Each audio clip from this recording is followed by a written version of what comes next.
Broadmoor, a word that makes people shiver. Most think of Broadmoor as a prison. In fact, it's a high-secure psychiatric hospital and home to some of the country's most dangerous and violent offenders.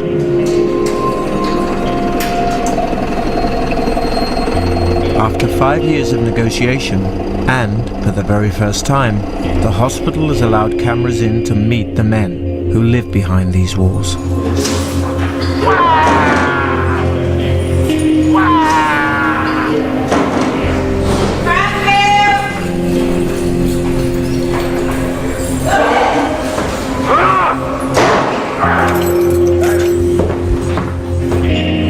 Broadmoor's got all this bloody history about people being all these monsters here, basically. But you can be violent, but that don't mean you're a bad person, because sometimes you're not intending it.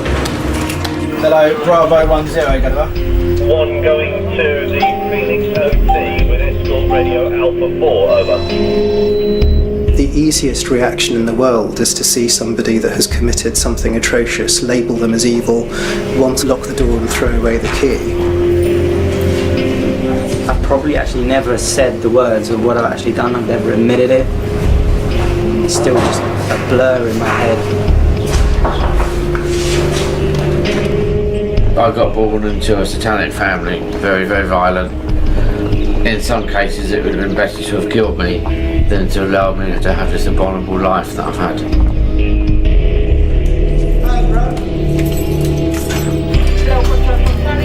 With unprecedented access and filmed over a year, this series reveals the secrets of life inside Britain's most notorious institution.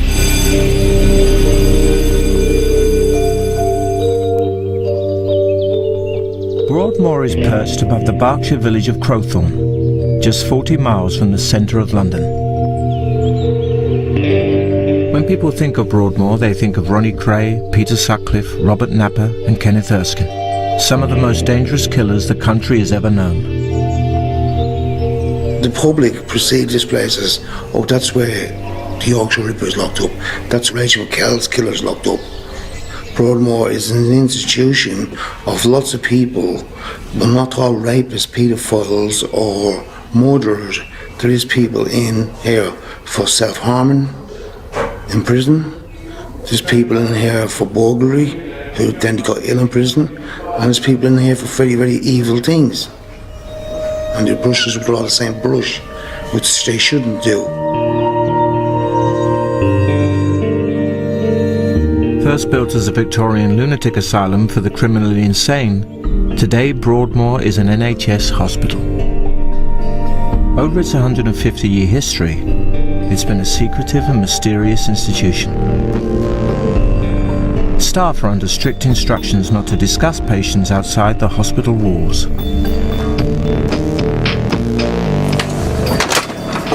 Thank you very much. Many won't even admit to working here.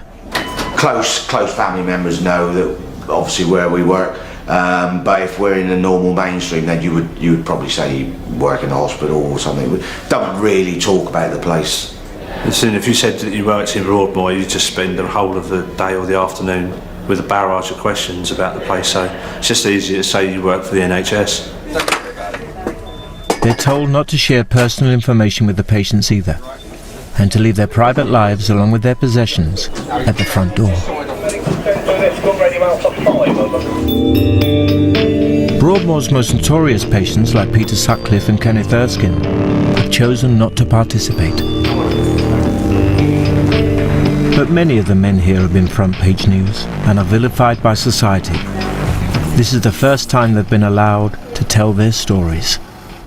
I've done everything from taking hostages, multiple hostage taking, stabbings, multiple assaults, violent assaults, fire setting. I set a fire in a hospital, psychiatric hospital, the first one I ever went to.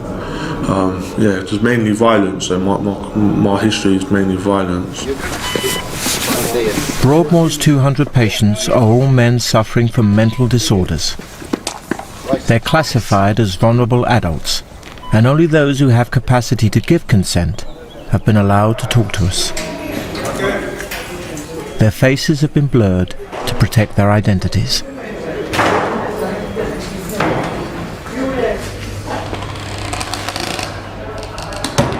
What do you like when you're not on medication? I'm quite a nasty person. I'm quite violent, or very violent in most circumstances. Very antisocial. I don't like spending time with people. Paranoid. I'm not very paranoid. Every person is around me. I'm thinking what's their intention, and sometimes I come very close to attacking people because I'm thinking that they're going to do something to me, and I don't want to get hurt first. I remember one time without my medication, I spent, I think it was like 11 months locked in a cell, segregated, due to the fact that I was too dangerous to come out. 24-year-old Alex arrived at Broadmoor 7 months ago. He was serving a life sentence in a dedicated prison unit for highly dangerous prisoners. They could no longer manage him. When I was younger, we chased a seagull all around my council estate, right? With a box, because I had a broken... Now on an admissions ward, he's been diagnosed with mental illness and personality disorder and put on medication. One of his symptoms is auditory hallucinations. He hears voices. I was doing a fruit salad the other day for an assessment. I had to do this assessment for personal motor skills, is like for learning disability. And I was cutting a mango, and I've never used a sharp knife. In the 7 years I've been away, I've not used a sharp knife, and I was shaking. Literally, I've nearly cut my fingers off because the voices were telling me to attack the people in the room with the knife, and it was goading me into it. And I thought, I can't do that. So I managed to finish the fruit salad, and I felt, wow, like what achievement. Because most probably a year ago, 2 years ago, I would have done it, you know. It's dirty. Everywhere is dirty. I must... No! It's dirty though. No, we will clean it afterwards. But we want to give you bedding for now, yeah? This is Cranfield, the intensive care ward, home to the hospital's most acute mentally ill patients. Okay, I'll do that. I'll put Dr. Villian, can we come in?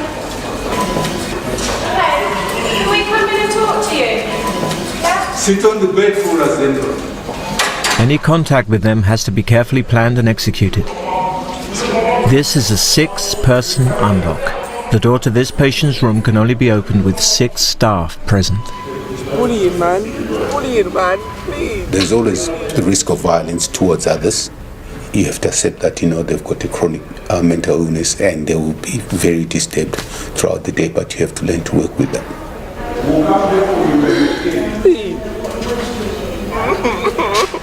Our focus when working with these guys is actually telling them that they're here not because of the illness, they're here because of violence, and they'll only progress from here if there's a reduction in that violence.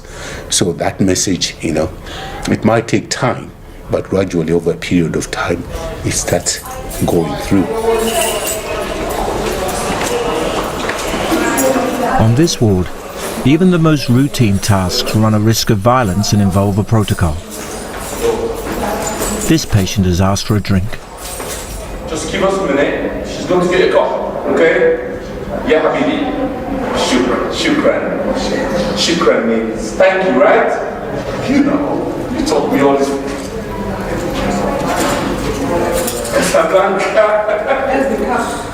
Right. I've got your baby here. If you go sit down, no, the one at the back, all right?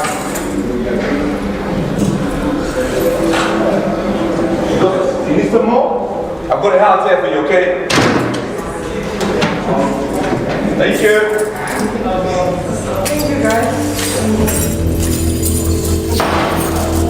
Life in Broadmoor can be a game of snakes and ladders, with patients moving between the hospital's 15 wards according to their mental state.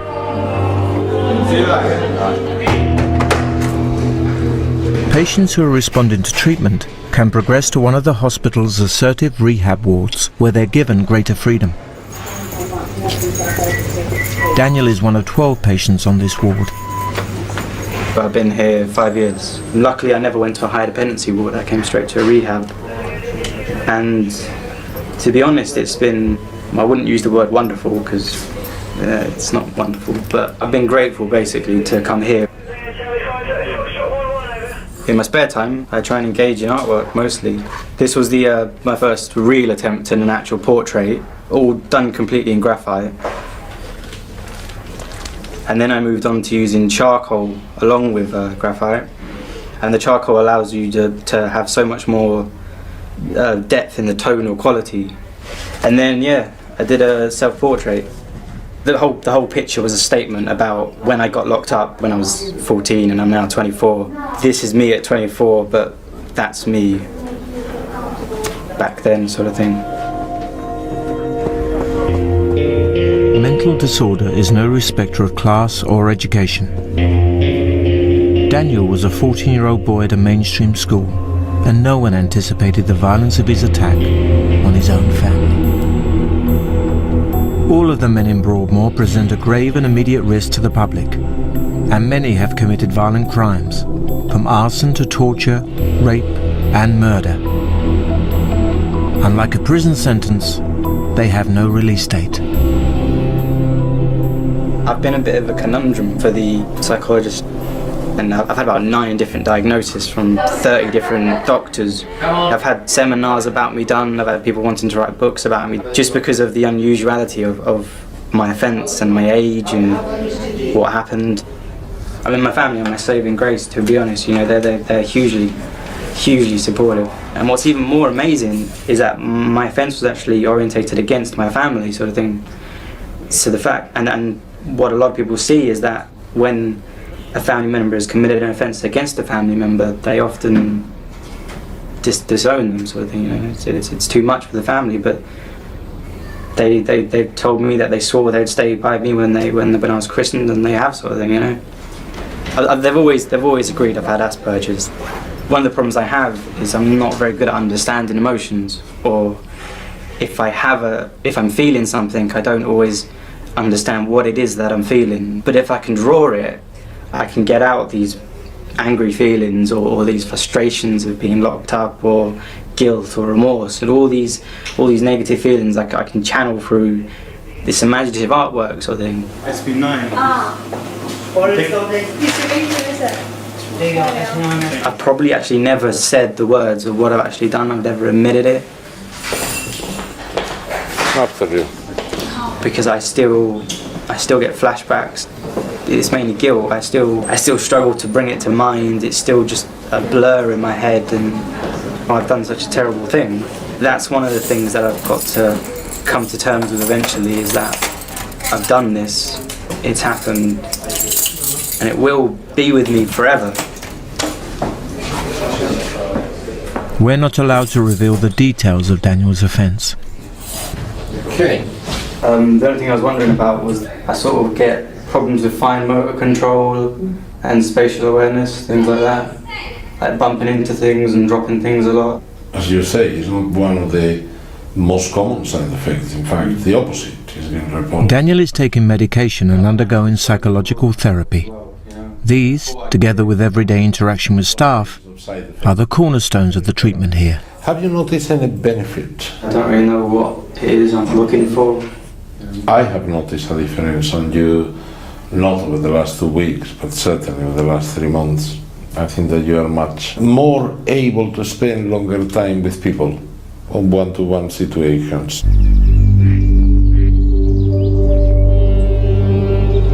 Broadmoor can feel like a ghost town. Patients can only move at certain times and in certain configurations, and cameras record where each patient is at any given moment. Hello, Alpha, Gulliver.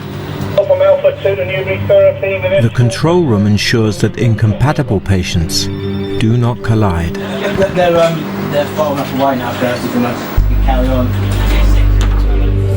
Patients who are well enough leave their wards to go to work, study, and even once a week go shopping. It's strangely like a village. We're going to one gun, and then one gun for nothing. There's a shop or not? Shut up. You shut up. What's going on? You sure it's okay?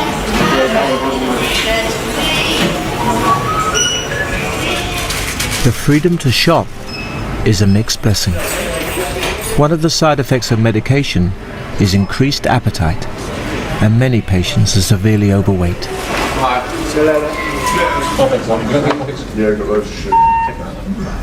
However normal it feels, the reminder of the threat of violence is ever present.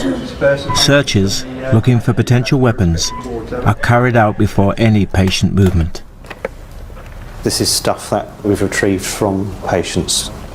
Okay, this is just what used to be a CD, and it's been broken up into shards. It can be used as a blade, even self-harming. In fact, we don't use the CDs here anymore. We've got spoons and forks that have been sharpened off on the edge. So a normal teaspoon, plastic spoon, which is quite innocent to you and I, has been fashioned off and can be used as a potential weapon to stab. And it's just an example of how vigilant we have to be with everyday items. I've done a lot of self-harming, as you can see. Cut my own throat a couple of times. Cut my throat like 4 times, I think. Funny enough, part of it, I think it was about 5 weeks before I come out, I hung myself. And they had to do CPR on me in the cell, like, you know. I was sexually abused when I was a child, and that had an effect on my behaviour, on my mental state. Like, I couldn't sleep at night and all the rest of it. I was, you know, basically everything you go through when you've had a traumatic situation like I did. I think as well that being here, I said to my mum, this feels like the best I've ever been in 10 years. Patients that come here, they will have perpetrated often horrendous crimes, but they are also victims, and it is very easy to see somebody as either the perpetrator or the victim. It is much more difficult to understand that somebody might be both.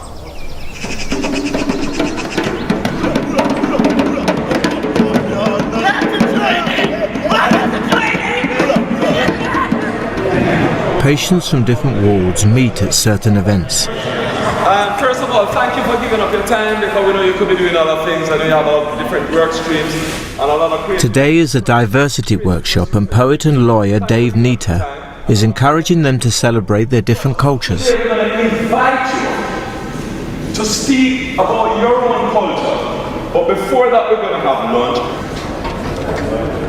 But most of them are celebrating lunch. With no alcohol or tobacco allowed, food is the only thing they have free rein over.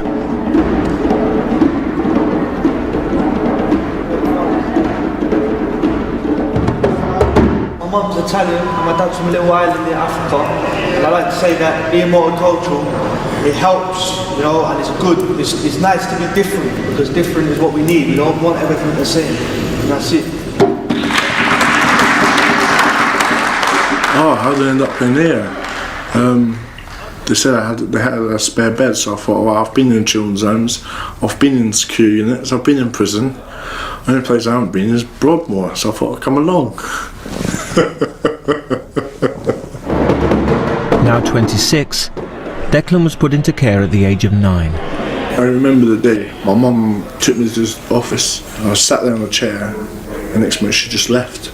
She went, "You're not coming with me." And the social worker come out and she went, "Oh, you got to come with me." I went to children's homes, foster homes. I kept running away because I got abused when I was in the children's home by the staff, sexually and physical.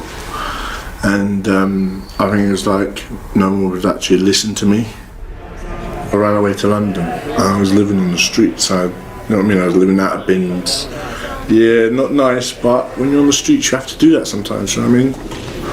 Yeah, guys, this is called think, yeah? And it goes like this.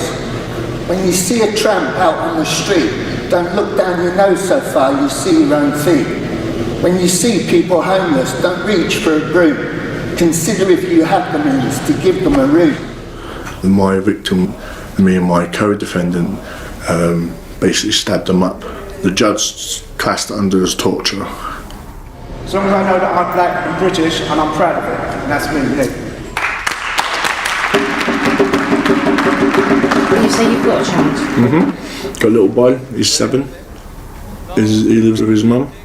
Don't really see him, but I wouldn't expect children to come in a place like this. And are you still on good terms with his mum? Not really, no. I started having a bit of a relationship with.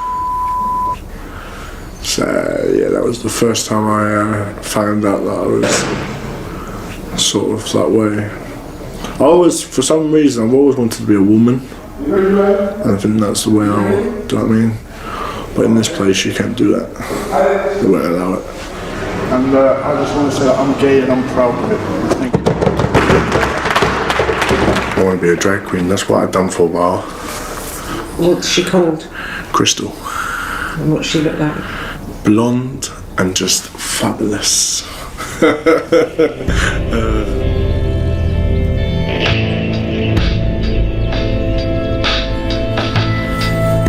We've come to Chepstow, a medium dependency ward where Lenny wants to show us his artwork.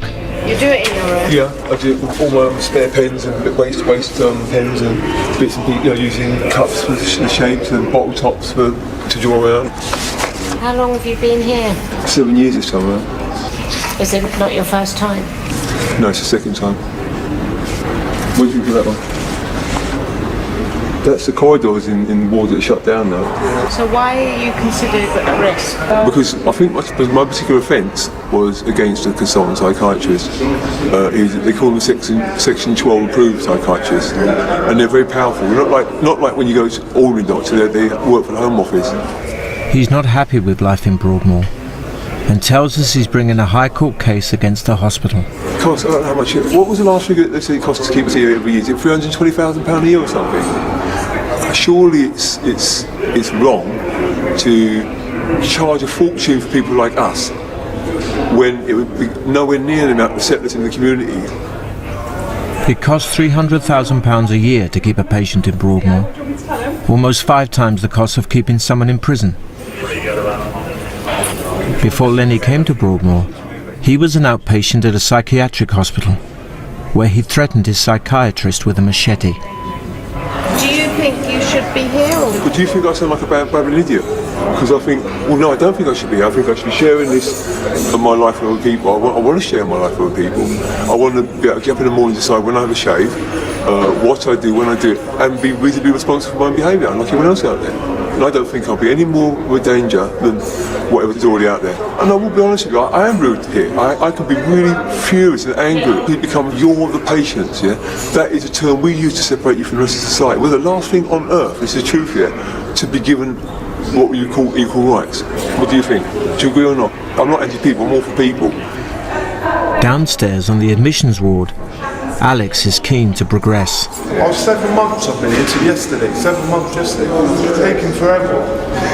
Are you aware of any beds coming up soon? His medication has stabilised him. He wants to move from admissions to an assertive rehab ward, where he'll have greater freedom. That I don't know. You should know, you're a consultant on there. Yes, I don't know the time scales because it's not quite within my control. Back upstairs on Chepstow, Benson, the pat dog, has arrived for his weekly visit. Lenny's behaviour over the past few days is becoming a cause for concern. He's been increasingly manic and hyperactive, and his doctor feels he needs medication.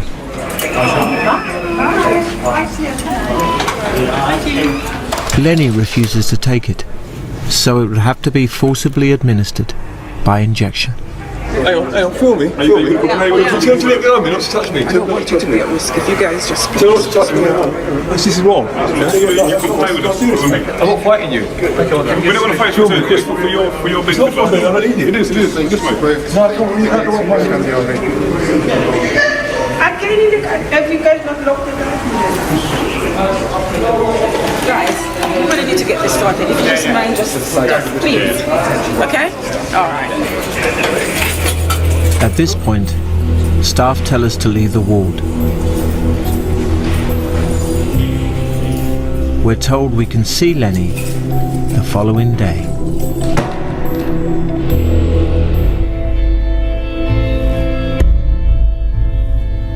Anil, can we have a key, please? Make sure that there's anyone in there. Moment. The day before, We were told to leave the ward when staff were about to forcibly inject Lenny with antipsychotic medication. Anyone down there? He's keen to explain what happened after we left. Come this way. So I moved into here. He leads us into the seclusion area. Come in. Right, well, I was on here, and I was, first of all, I was like that way, and I was laying like this, right, and I was trying to say, please don't turn me over, because I'm not trying to fight you, and then they're saying, well, you're going to get it, and the next thing happened, they all came in, they twisted and turned me, I then made a deal with them on the bed, so I was like this, at one point, like that, all started holding me, I was like that, and I said, would you please let me go, and I'll get up. So I went like that, I said, okay, then I had to give it, so I went like that, stood like that, and I took down my pants and trousers and they stuck me there, that's it, and I came out again. That's what happened, but I didn't, what do you think? So what's your opinion about that? But did you hit one of them? Yeah, but that's because I've been chased off here. One of the biggest areas of conflict between certainly doctor and patient is the issue of medication. This is all sealed, right? It's stifling here sometimes.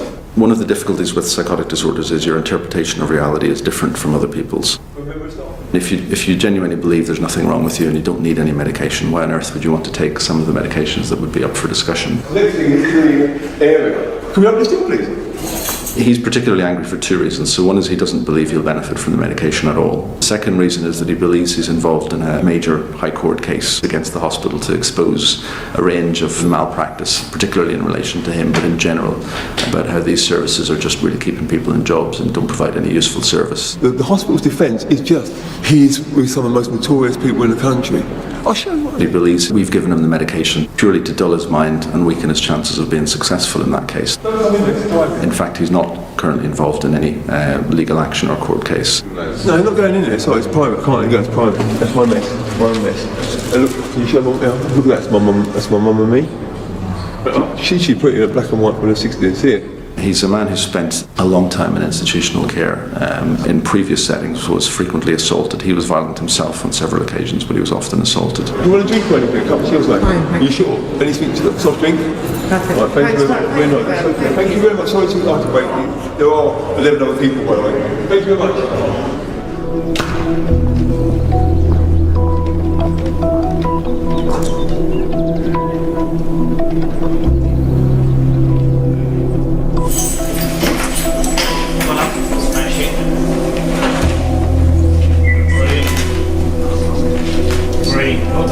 Just check to make sure all the shadows are covered.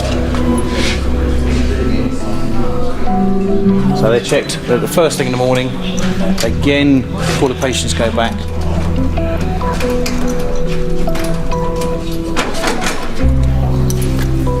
Patients who are well enough to go to work can make goods, which go on sale to the public. They're paid 80p an hour.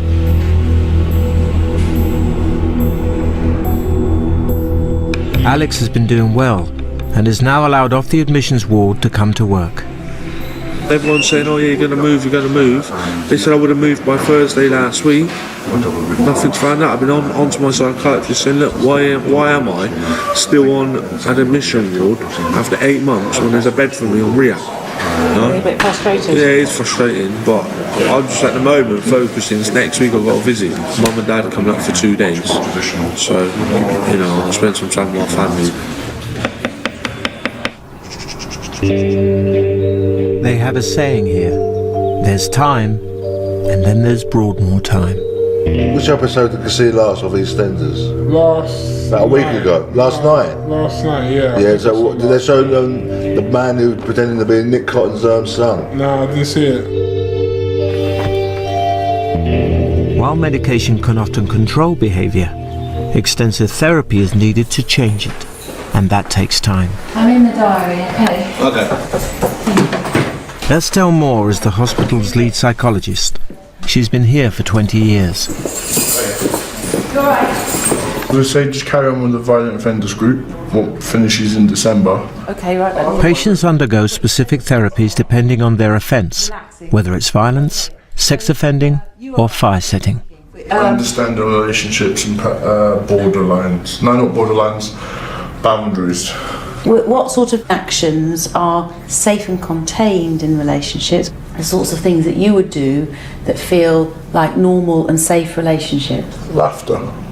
Laughter is okay, so laughing. talking sensible, feeling comfortable with each other. Declan was found guilty of a life-threatening assault on a man. Do I feel sorry for him? No. Will do it again? No. No. I'm missing the sun, I'm missing the surfing. You know what I mean? Gravy train.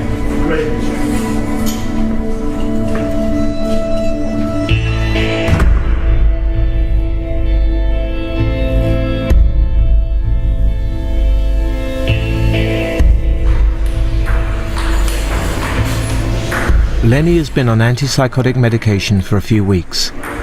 It's had time to build up in his system. Now he's had the depot injection, the chemicals from that are slowing down his reaction to the point where he has those few more seconds to think, how am I going to reply to this? And he will reply in a much more manner to what you or I would reply to something.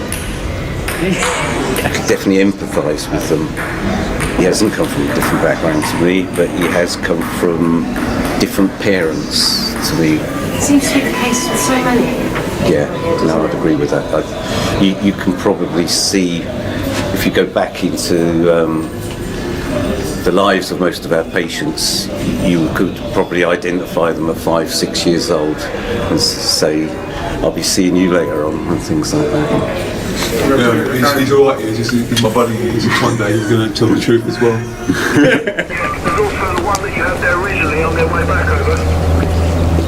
Everyone is born with certain temperaments, with certain predispositions to certain behaviour. And if you've been given a triple whammy of genes, environment, upbringing, childhood adversity, substance misuse, all of those different aspects build up to make the person.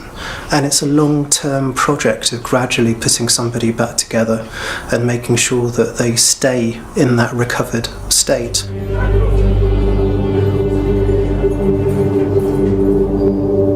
Things have finally changed for Alex. After 8 months, he's been moved to assertive rehab. It's better over here, it's a lot better. Got a lot more freedom, key to your door, come out when you want, make hot drinks. Yeah, it's alright.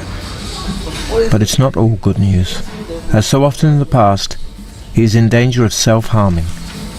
He's had to be put on eyesight observation, which means nurses have to take turns to watch him 24 hours a day. Because my mental state hasn't been the best. It's not nice, you know, hearing voices and what have you, but, you know, just got to control it, that's all you can do, not let it get to you. Dr. Romero said I'm going to be here for a few years yet. A few years? A few years. How do you feel about that? I don't mind. You don't mind? I'm here for a reason. Alright. Get better, innit? So, that means I've got to stay a couple of years, then so be it. But, I'm getting there now. You're getting there. I have a blip, but at least there was no violence. Which is good. You should be proud of. At least it shows that you're making, you know, more progress. And then you see how you feel. Alex's mental state continued to deteriorate. After a couple of weeks on the ward, he did self-harm and had to be moved back to a high dependency ward.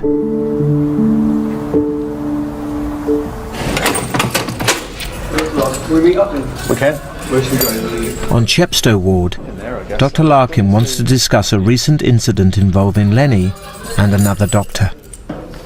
I was saying that I was really pleased that they're now starting to try and find paedophiles in our society, how pleased I was, and that they weren't just ordinary poor folk that were getting nicked, it was also people who were important who were getting found out. Okay. And I'm really pleased about that, and she felt threatened that I was saying it also included a couple of doctors that were nicked for paedophilia. You're not angry with her about something in her report? No, I wasn't angry with her. It wasn't directed towards her. It was directed towards the general idea of paedophilia. Because you know, I am a victim of paedophilia for 9 years under the Home Office when I was a child myself, and they've done nothing but bury that fact. Because though I am an offender and admit that. I'm guilty of the crime that brought me to Broadmoor. I threatened to kill a Section 12 consultant psychiatrist, like you are, with a machete. But I'm not guilty of raping myself. Well, I think the issue was that you felt nobody here was competent. No, I was being tied up, right, raped against my will, alcohol shoved down my throat, right? Pacify with all kinds of medicines that belong to that person, not me, so that I would be pliable and agree to having sex, which I didn't want to do. As a 5-6-year-old boy, right? 9 years I was in the system itself, seeing psychologists at the same time of being raped, and nobody did a single thing to help me. You're offering me therapy, and I'm not angry at you. I'm not angry at anybody. I'm angry at the people that did what they did to me. It was never recognised that I was a victim. So, are we agreeing that you're going to meet with David about options for therapy for you as a victim? Yeah, thank you very much, Dr. Larkin. You're welcome. Thank you. Okay. Oh, I've got to keep, if I keep trouble-free, if I keep out of trouble for 12 weeks, they'll let me work in the cafe. Yes. You think you can do that? Be hard, but I'll give it a try. The most challenging patients are housed here on Cranfield Ward. Any movement outside their rooms has to be carefully planned. Violence is always near the surface. Patients are allowed, one by one, in the yard for limited periods. A patient doesn't want to return to his room.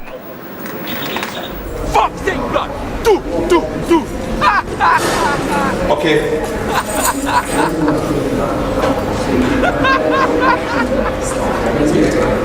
He's gearing for a fight.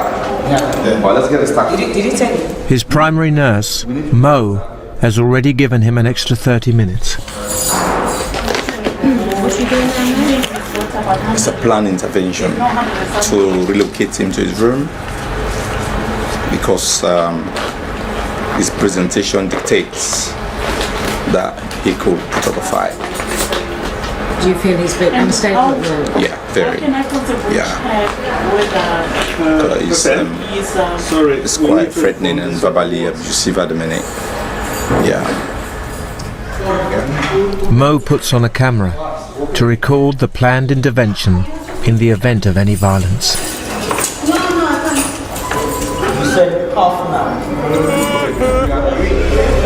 Fuck off! Fuck off!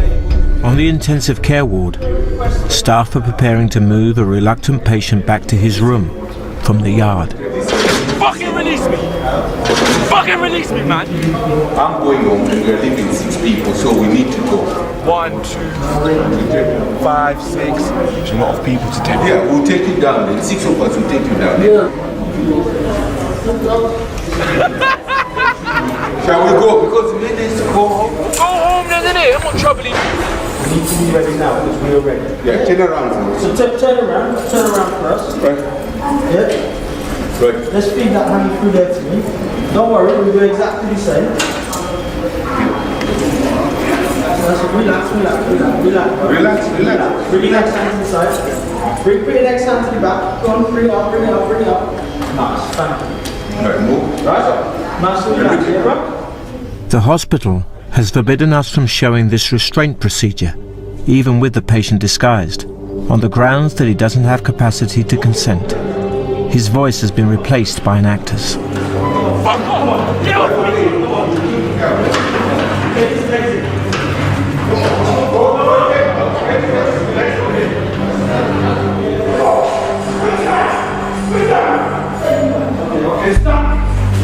Well known for kicking staff, the patient is asked to remove his shoes.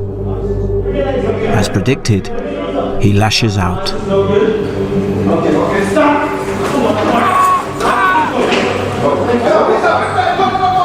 The 8 staff members get the patient onto the floor for everyone's safety.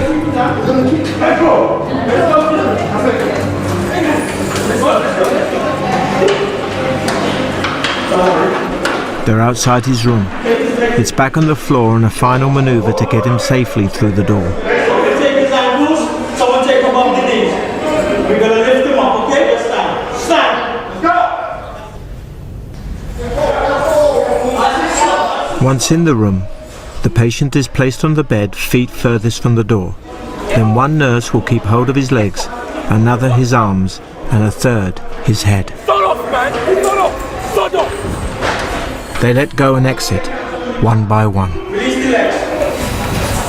The last to let go is holding his head and nearest to the door.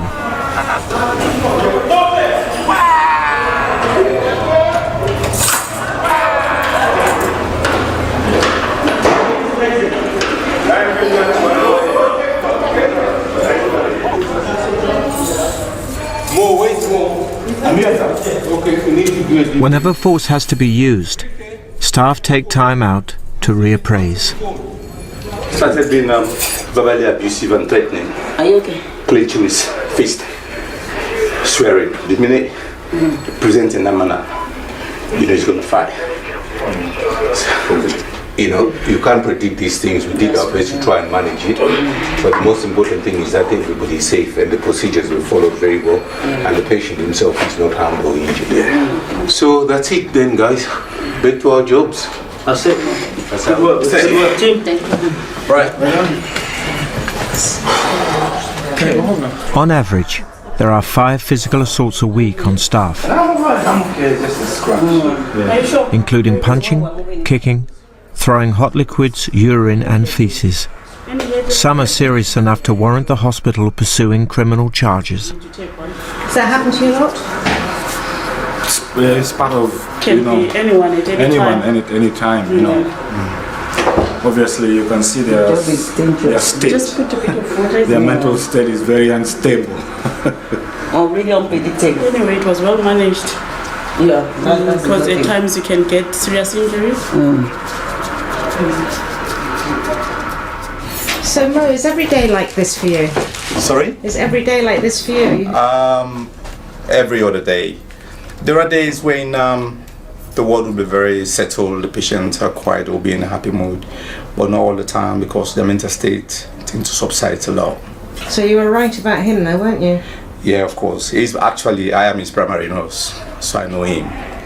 You know, you can tell, you can see it's coming. It's about knowing your patients, we know all of them.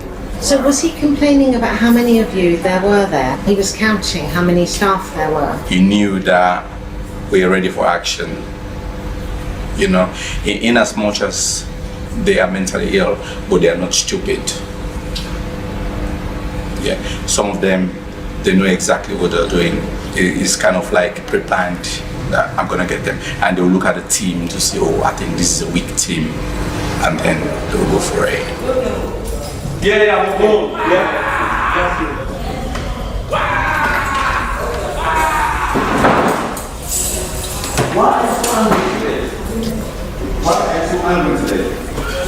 Patients like these on Cranfield can progress. They will eventually move on to other wards and, with time, even out of the hospital. You watching football on Sunday? The finals? You watching it? We'll bring you out to the activities room so you can watch it live, yeah? Good man.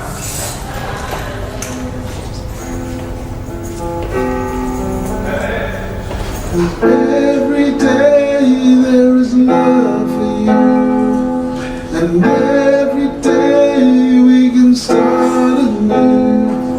We've only got one chance in the world together. Make a dream come true. Hold on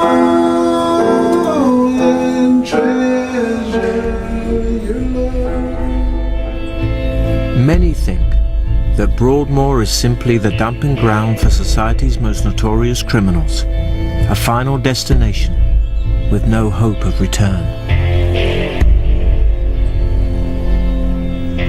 Shall we move on? He's here because of the attempted murder of his mother, not terribly bright. A weekly ward meeting gives a summary of the kind of men who are kept here. The last thing he did was he took his MP3 player and took took the wire from it and a metal ring from it, and tied it around his genitalia. And he did that in the middle of the night, and it was only when he was in real pain that he managed to tell a member of staff. And it's not very clear why he did it. Chilled? Good man. In prison, it became clear that there was something wrong with this guy. Broadmoor is home to 200 men, each carefully assigned to one of 15 wards depending on their mental state. Oh, what's there to say about him? He's 33, index offence of murder. He's got extreme kind of borderline personality disorder, antisocial personality disorder. He's in this hospital because in a medium secure unit, he sharpened the handle of a toothbrush and tried to stab a member of staff in the face. Patients' identities have been protected at the hospital's request. Cranfield is the intensive care ward for the hospital's most acutely mentally ill patients. The men here are unpredictable and violent, and the simple act of serving meals has to be carefully tailored to the individual. You alright? Chicken wrap? Yeah? Don't tell him. Give us a chance. Yeah, food is here. Chicken schnitzel. Thank you. I didn't throw it. What? I didn't throw it. 3 days on the trot. Thank you. One of the biggest misconceptions, I think, is that those that have severe mental illnesses or those that end up in a place like Broadmoor are kind of destined to be unwell forever or to be risky forever, and that simply isn't true. The mental disorders that we treat are very amenable to treatment. It's hard to believe that men, locked up like caged tigers and only ever allowed out one by one, can ever progress. But each ward in Broadmoor is a staging post to their recovery. Do breakfast, mate. Breakfast time on Epsom, a high dependency ward. The risk here is a little lower. That's hot, that is, mate. Have you bought your meds yet? Oh, well, they'll be coming in a minute. Right. All right, mate? Patients here are allowed out to associate with each other, with plenty of staff in attendance. You can get out, man. What I was saying. Yeah. You coming out? Is he coming out? Yeah, you can come out. Come on. Oh, come out, yeah. Yeah. Tell me what you want to do. Pull your trousers up, yeah. You need to wear trousers like Simon Cowell, up to the waist. Belted. When did you last clean your room? Leanne McGee is the hospital's director. Whenever she can, she comes back to the floor. Well, I've been on the ward, so I've seen the patients. I'm a nurse. You never lose the... This is where you want to be, really. You just have butter, yeah? Just butter. And your day goes much quicker. It's better spending it with people that you're being paid to look after than sitting at a desk, you know, which sometimes seems somewhat meaningless, but there we are. Right, I hope that's okay, Trevor? Yeah, fine. We'll come in with your breakfast, mate. I think there's a difference between being mentally ill and not being mentally ill, and I think if you're mentally ill and you've done something that perhaps you are not in full control of at the time, you certainly, society owes you a break, and I think everybody deserves to have a bit of hope. If you have no hope, you're just going to give up. Okay, enjoy. Yeah, mate, have a coffee. Live like Italiano. Can I be rude and ask how old you are? I'm 40 years old. 40. Yeah. Altogether, I've done 20 years. 15 years here and 5 years in prison. Long time, innit? I was a child soldier. It's called Somaliland. Were you? Yeah, when I was young. I had my first AK at the age of 9 years old. You know, so... Was that AK-47? AK-47, yeah. AK-47. Is that a machine gun? No, it's AK-47. Is it like a rifle? Yeah, it's not a rifle, it's like it's a gun. You've never seen AK-47?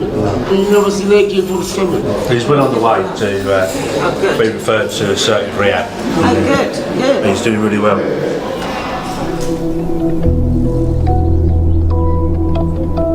Once the risk of violence to themselves or others has been reduced, a patient can move to the greater freedom of an assertive rehab ward.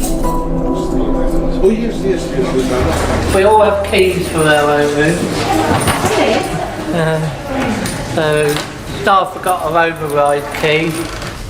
Adam has been on Canterbury ward for the past 4 years. Bed, my stereo. Before that, he spent 9 years in Broadmoor in a high dependency ward. The rooms are quite small. They're about 6 foot by 3 foot. And you can actually just about touch wall to wall. Toilet in there. Toilet and hand basin. The only problem with having the toilet in there is we've also got our wardrobe in there. Convicted of arson, he was 7 years into a life sentence in prison when his self-harm became so acute, he was moved to Broadmoor. I had a very long history of self-harm, but when I was in the prison service, it escalated to the point where I was putting my life on the line on a daily basis. I was cutting arteries, tendons, but it's like my hand, it's totally constrained and backwards because I got a wound here where I cut all the tendons and that. Thank you lunch. Stop by, it's my stuff. I had a very traumatic childhood. The way I felt is that my parents didn't love me as much as they should have. I was sexually abused by various people outside the family, and because of the sexual abuse, self-harm started taking place when I was about 8 years old. I started off with pulling out toenails and things like that, and I also started setting fires at that age as well. I just sort of grew up hating everybody, hating society, hating life. Self-harm was a way of me escaping all that.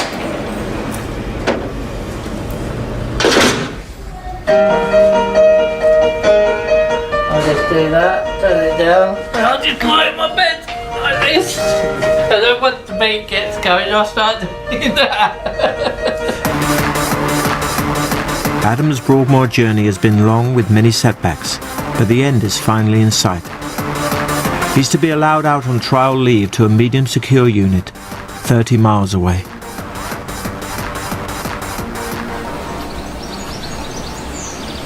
Here comes the boss. All is well. The constant toing and froing of patients on this ward can make you forget you're in Broadmoor.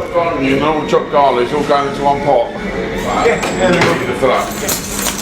But there's always the reminder that this is a high secure facility for men capable of violence. When patients taken in turns to cook, careful account has to be kept of everyday household items, especially of those that could be used as weapons. Thank you, children. When I left here last time, I'd done a catering course. Dylan is 49. It's his second time in Broadmoor. All right, mate. This is how Dylan remembers his childhood. I got born into a satanic family, very, very violent. In some cases, it would have been better to have killed me than to allow me to have this abominable life that I've had. My father, thankfully, he died homeless, alcoholic, so he was the bone breaker.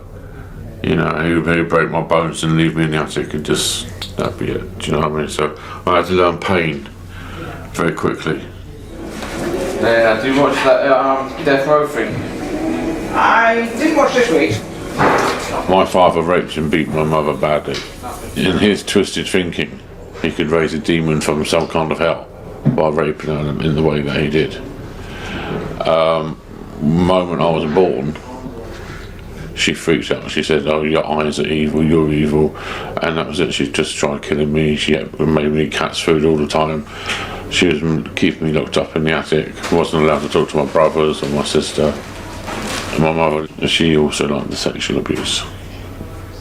She was adamant that every single avenue of my childhood was going to be destroyed, and she done her best for that. Can I have a plastic spoon, please? I was pretty thin. I had to steal my food. It was fire that got me away from the home eventually. By the time I reached 5 and 6, I'd learnt the red match strike on the wall like my mother did to light the gas oven. So I took a handful of them to school. For the first time I was allowed to go to kindergarten, and I could smell the box of food, you know, the sandwiches and all that, you know. So I scoffed my face really big time and then set fire to it. No, so she could go for a sieve, man, now. No, we got a sieve. No. As it is. Dylan was in care from the age of 7 to 18. As an adult, he became a homeless alcoholic. I became an arsonist, I was a violent offender, lots of drug abuse and alcohol. Yeah, unfortunately I'd done some kidnapping. A really nice couple of people who had never done any harm to me. I was very, very drunk, a bottle of vodka.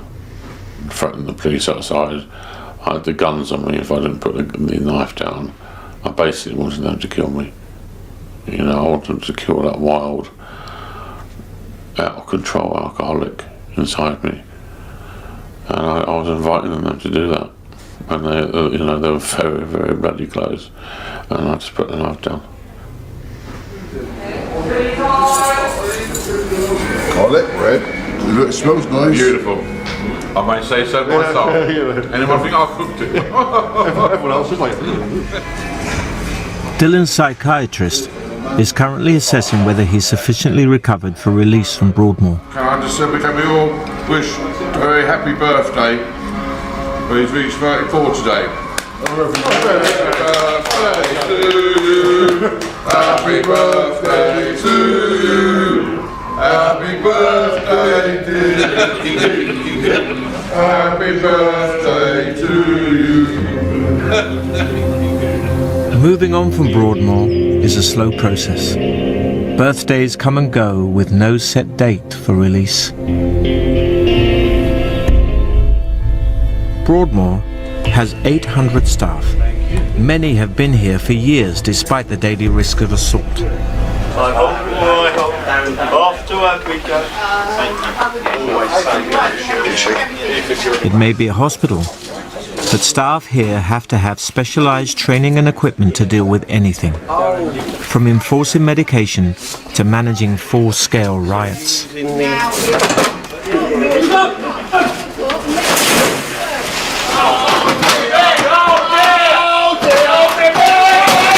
It's unusual training for nursing staff.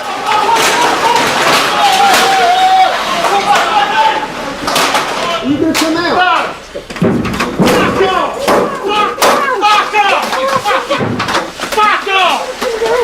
This team is deployed around 30 times a year, administering medication and disarming patients with weapons. Weapon away!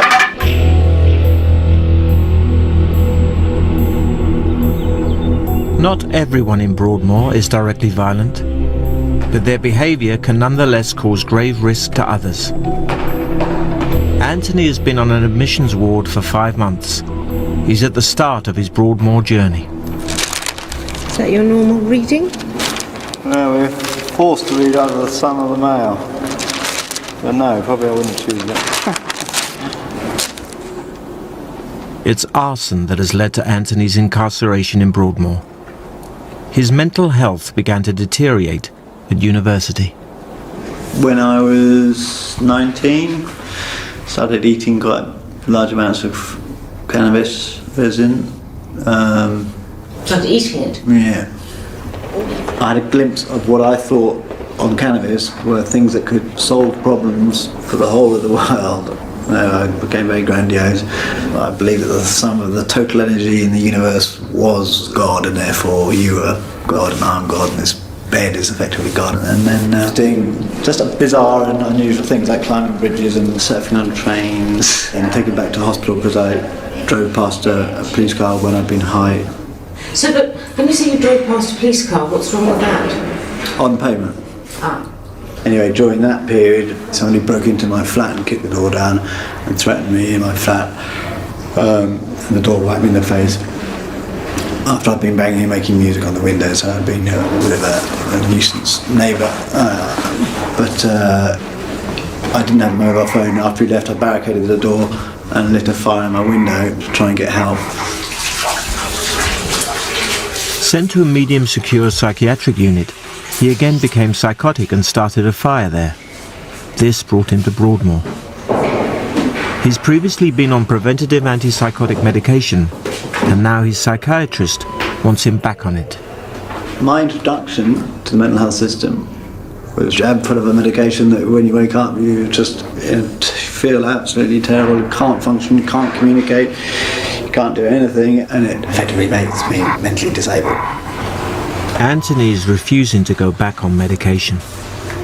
My doctor, he's saying I'm well at the moment, however, he was sort of pointing out that the MOJ and probably the public in general will not accept me in the community off medication. So he's saying that if I don't get medicated, I may never get out.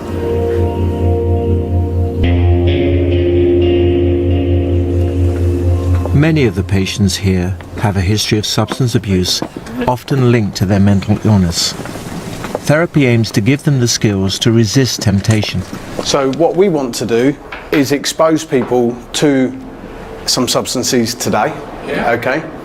Was it the real stuff though? Some of it is real, some of it isn't. So the whole 31-year-old Michael is suffering from paranoid schizophrenia. He hears voices.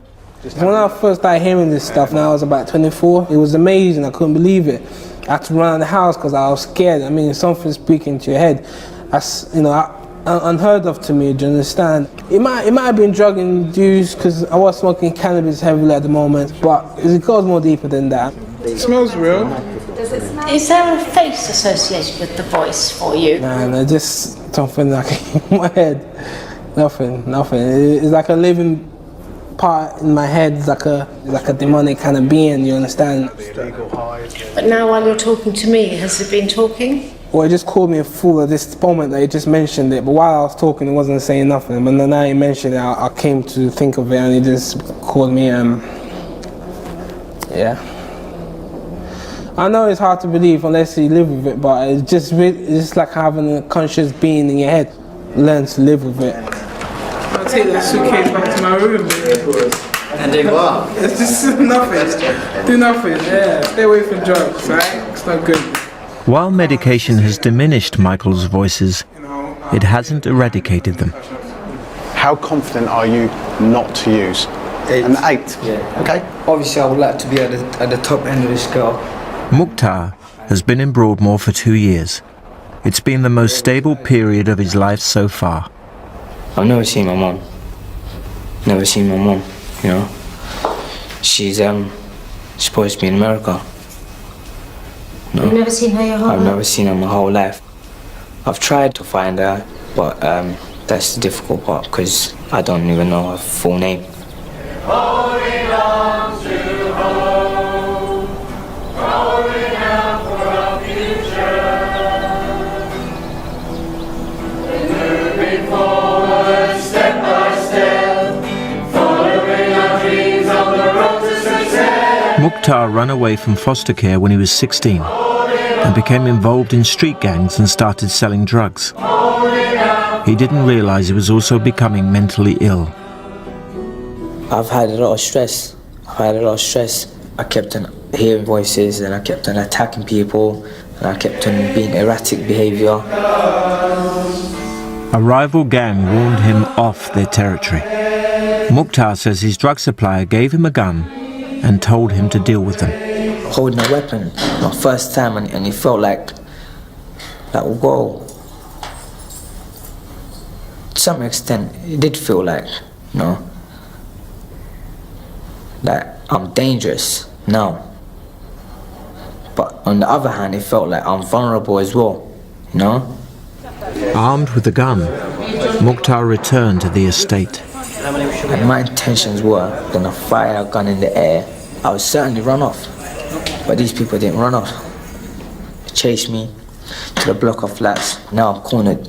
They attacked me, hitting me with knuckle dusters.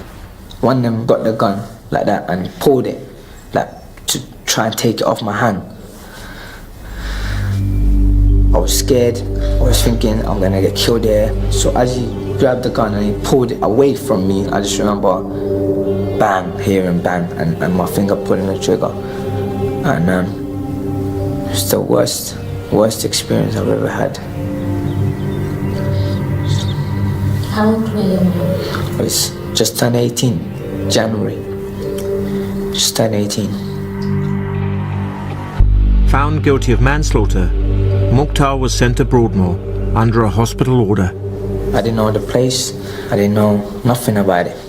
I was being told about medication and everything that I'm gonna take. I said, I don't need medication. After my first dose, I understood that my voice started to reduce in intensity. And that's when I realized that, look, something is happening now.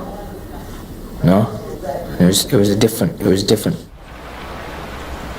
Mukhtar is focusing on his recovery and hopes to go to university someday. Listen, it was a long time ago and I can't even remember how I came to the streets. But I remember the older shouting out when I switched on the other kids. He's ruthless, he's devilish, he's a born killer. If I knew what I know now, I wouldn't be ruthless, I wouldn't be a sinner. Forget that, I'll be a born winner. I got locked up at a young age. It was due to a mistake that I made, but all is not lost, cause I'm here now. I'm gonna rise above the clouds. What is my dream? A dream of reality. So why you mad at me? I'm just trying to be reunited with my family.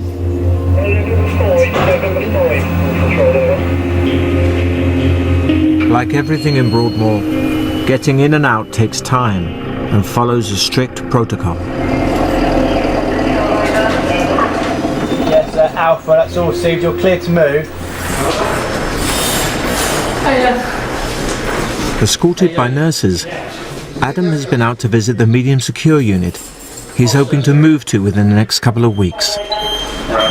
Yeah, I'm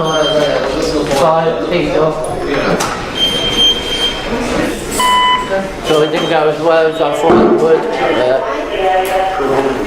Well, the person whose bed I'm waiting for, who should have had MOJ permission, hasn't got it, and everything's changed and everything gone tits up, so there's going to be no movement for at least 2 to 3 months. So. Adam's been here for 13 years. He thought he was leaving in a week. Now it could be months. Yes, banking November 5. You're clear to move. Control standby. It's a big disappointment.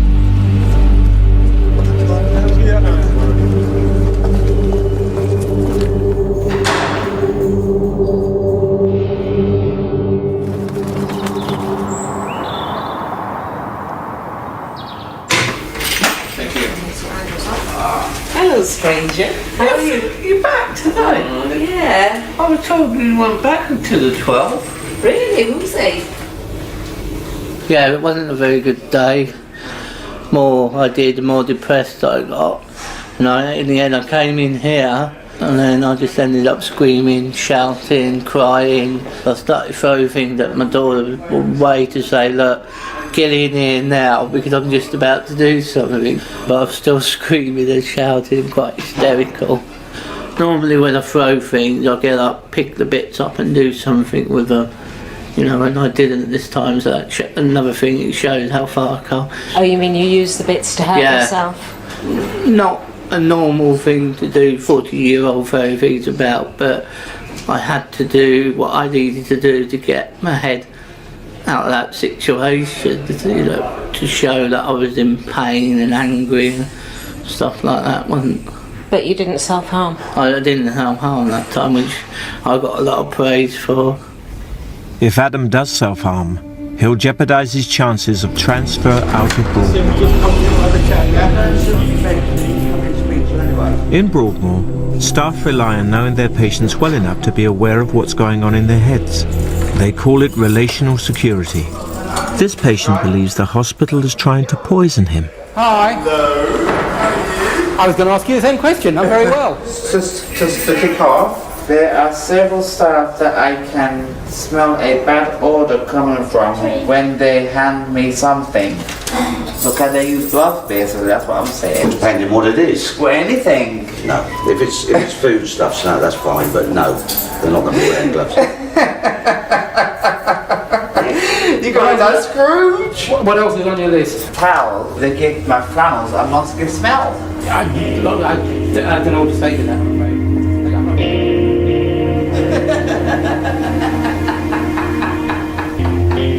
To be honest with you, I've had enough of this place. Like you've had enough? Okay, so maybe we'll come Every back single to... day doing the same thing, seeing the same people day in, day out.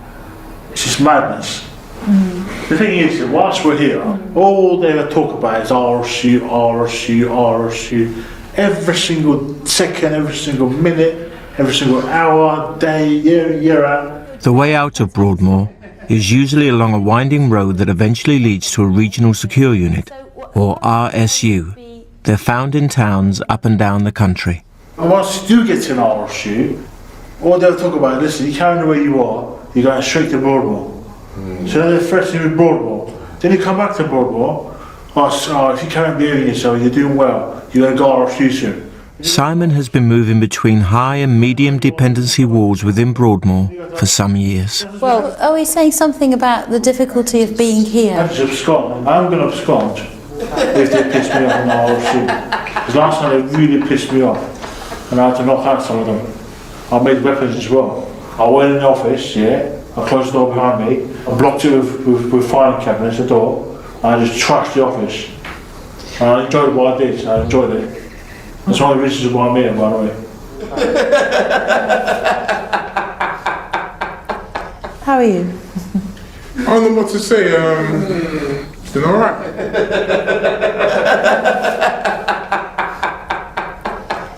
Right. I don't know what's been laughing all day. I don't know what the guy's laughing about. I do find it irritating at the moment. That's rude. There's nothing funny about that. Do you understand? It's really rude, man. Come and behave yourself, man. There's laughter and there's inappropriate laughter. Yeah. If somebody's sharing some serious things, they might think you're laughing at them. You know, That's paranoia. just got to be mindful of that.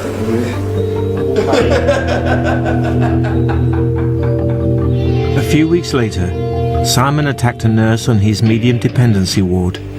He's due to return to high dependency. It's a step backwards. So he's been here before, you know him? Yeah, it's his third time back, yeah.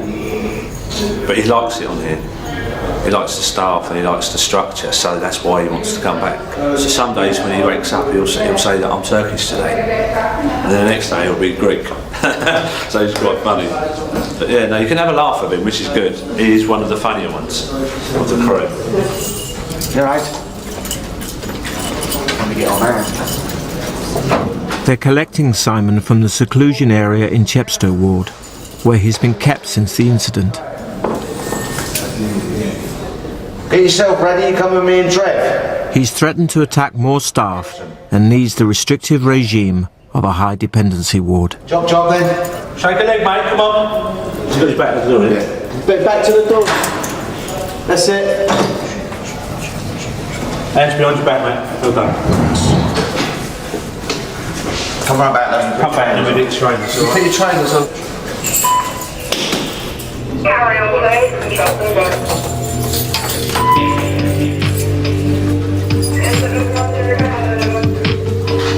It's a walk through 10 locked doors to move him to another ward in the same building.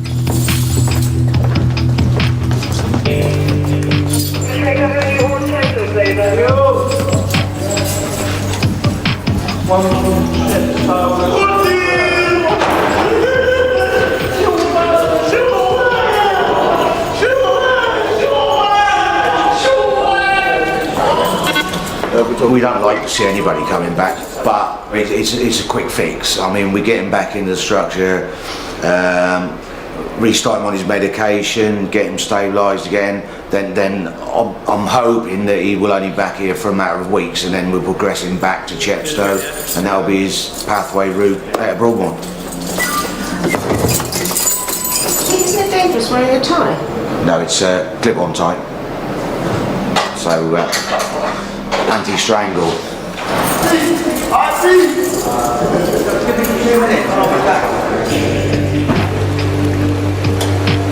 Not allowed later.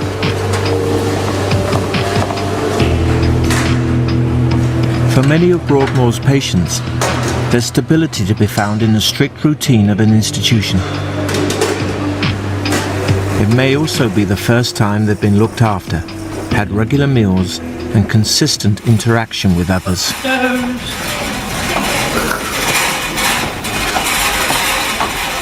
It's easy to be bad. There's no rules to be bad, but there are a billion rules to be good. But I'm learning. Dylan was a homeless alcoholic for years and ended up living in a forest, foraging for food. That was lovely.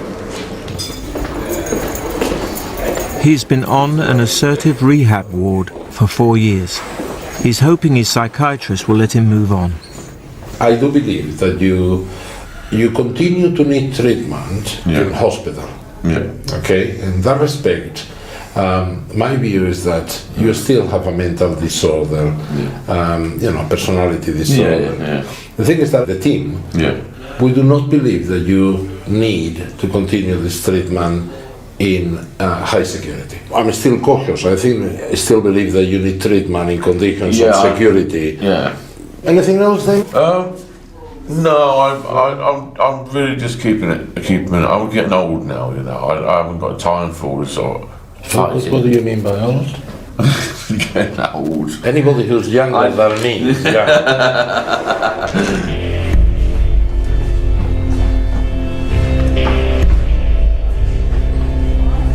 As the saying goes, I'm not the only gay in the village. I know who I am. I know what I've done in the past, you know. I'm a 40-year-old gay man living in a psychiatric hospital. People can't accept that for what I am, and that's their problem, that's not mine. You know, I just try and make lemonade out of lemon, best situation out of a bad situation, you know. Adam's still waiting for a date for his transfer to a medium secure unit. Hello! What time is it, Tony? The time is 25 minutes past 2. 25 past 4. 2. 22 past 4. What's the time? 25 minutes past 2. 25 past 4. 2. Past 4. All right, if you say so. 4. Time. If it came between you leaving and you taking medication, what would you do? Well, we'd then force medication. What, me personally? Or just as a team? Downstairs and still stuck on the admissions ward, Anthony continues to question his need for medication. We want to make sure that the person that we're giving medication to needs it. You're right, I'm just doing the checks, okay? Not a big question. At the moment, I've got capacity to make decisions apparently according to the doctor. Do you think that mental health patients should be able to, while they're well, choose treatment? I think one of the biggest cruelties of mental health conditions like psychosis is that often the first thing that will disappear is that understanding that your own behaviour and your own thoughts are actually being impacted upon by your mental health. You say that a risk to the public. And without that insight, it is very, very difficult to persuade anyone that they need treatment. So if you can imagine yourself in a situation where somebody is telling you that you're unwell or you don't think so, and then they're trying to persuade you to have a medication that might make you sedated or it might make you put on weight, that's not an easy conversation to have with somebody. We don't force injections on people just because we haven't got anything else to do that day.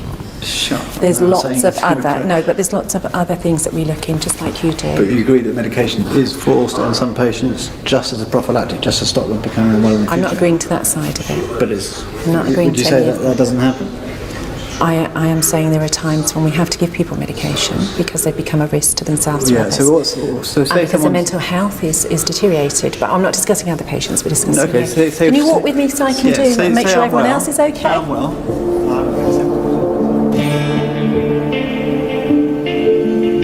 Adam's got the news he's been waiting for. His bed in the medium secure unit is finally available.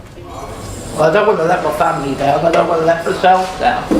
I don't want to let other people down in here. I'm glad he's going, and it's nice for him to be going.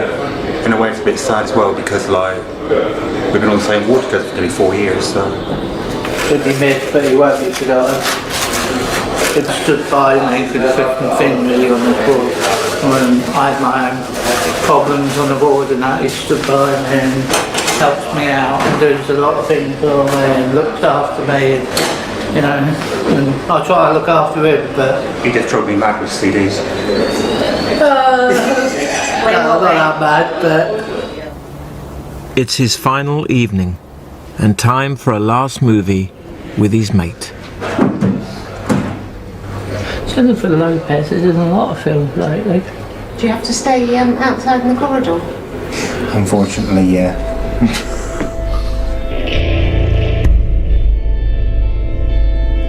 I will miss this place. It's been my home for nearly 40 years. I know people don't like us calling it home, but it is home. It's alright, close my door. Yeah.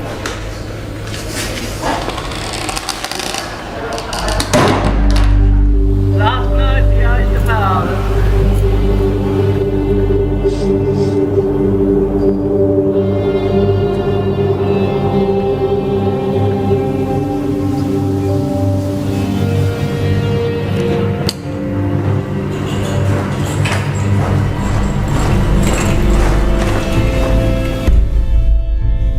Anthony's condition had been stable, but a few days ago he was forcibly medicated following an incident on the ward when he refused to return to his room and threw himself on the floor, singing prayers. Best thing is if we start off with your perspective on things. His brother and his solicitor are attending a meeting to discuss his care. And yes, I was singing, and I was argumentative, ended up in the seclusion room, then stripped forcefully, and then medicated. I slept for 2 nights, and all those symptoms have gone. I think that's worth noting. Okay, so you recognise you were psychotic for a period of time? Yes. Yeah. The conclusion that we have arrived at is that it would be appropriate for you to have prophylactic antipsychotics.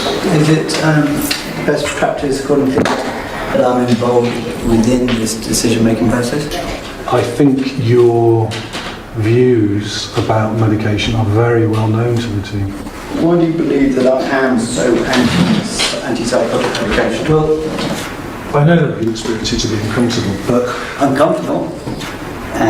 It is torment. It's the debilitating effect of not being able to communicate, to be able to have internal anguish and frustrations, and no longer be able to converse with the people that you love. When you lose all your friendships, you become isolated. And then you've got the physical side effects. You don't want to look good. Your hair goes flat and greasy. Your skin gets very poor. You put on weight. You get starry eyes. Everybody knows you're on medication, and to sum it up as discomfort, I think is a little bit maybe not. I know that you are distressed by the thought of medication. Everyone can hear that, but the trouble is we have a bit of a knack of spending so much time on that we lose time to help you with other things. And we need, whilst hearing what you want to say about that, because it's important, not having that be the only thing we ever talk with you about. His lack of cooperation is likely to prolong his time in Broadmoor.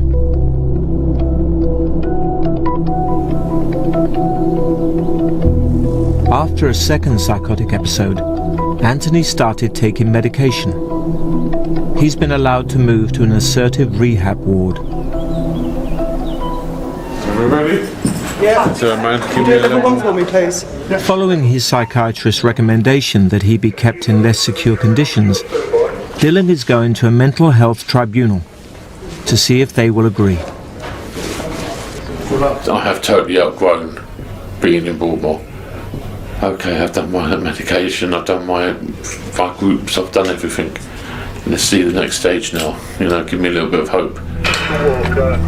So because I'm a one-man band, I don't have family outside or nothing. So if I give up, that's it. No one's going to pick me up and say, "Well, look, come on."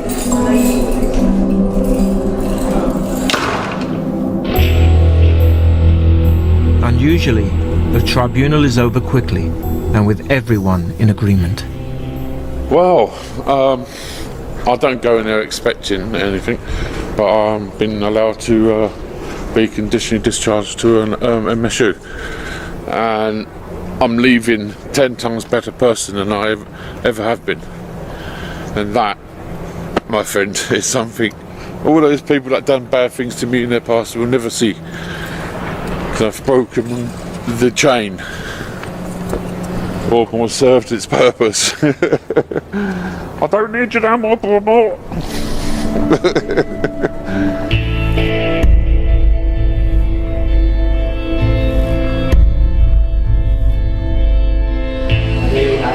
Adam is finally leaving Broadmoor, and Leanne, the hospital's director, has come to say goodbye. Bye, good luck. Oh, okay. Yeah. All the best. And you. Okay? Yeah. Don't come back. All right. All right then. Cheers. Bye, Leanne. That's nice for her to come down. You're welcome, Michelle. Don't get too stressed out. Don't let this place drag you down. Right, excuse me. Alright, you sir. See you later, alright? Yeah, take care. Good luck. I'll give you that. Thank you. And I'll give you this. I'll have the key ring because that's my own. Bye-bye, room.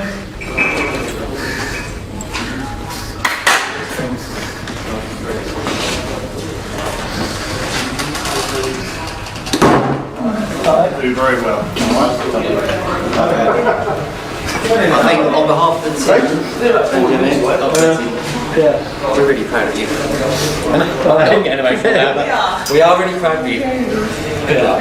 Yeah. And we mean that. Alright, okay. Don't come back. Alright. Best of luck, yeah? Yeah. Take care, yeah? Take care. Alright.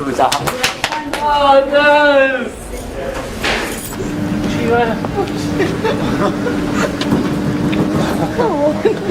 Bye, I'm going!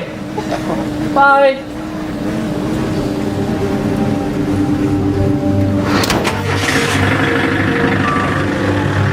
Adam is now on trial leave from the hospital.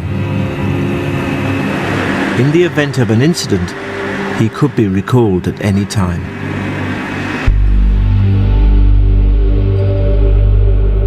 This has been the first, and quite possibly the last chance to see inside Broadmoor Hospital in its current form.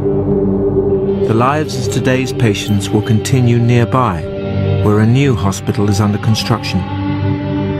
These old Victorian buildings have witnessed the troubled lives of so many over Broadmoor's 150-year history. Now, there's talk of turning them into a hotel.